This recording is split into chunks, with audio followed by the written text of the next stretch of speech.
Good afternoon. Another drive-through with Don, but I'm not driving. I wanted to share with you kind of a concept that I think is kind of interesting.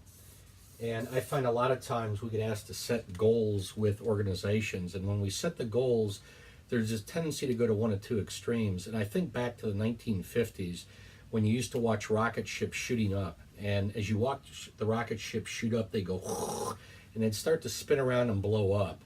And I wonder if you really understand why they would spin around and blow up.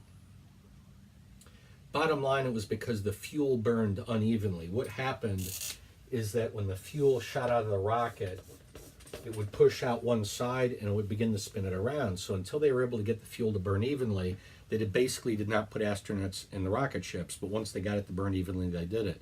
When I think of an organization, there's two general streams shooting out of the bottom of the rocket.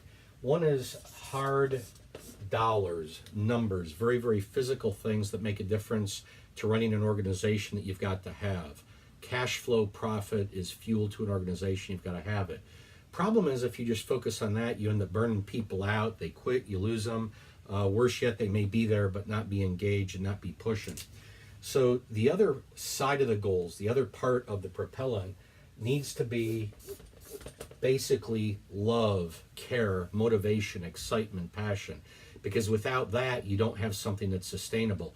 Now, by the way, I don't believe you should either have a bunch of happy people singing Kumbaya, because once you do it, you got to produce the results too. You can't just sit around feeling good, drinking beer and wine. What you've got to do is produce feelings that make it sustainable, motivation, drive, excitement, but at the same time, you've got to have the dollar results. So whether you're building a strategic plan or looking at a project, I highly recommend you look at both sides.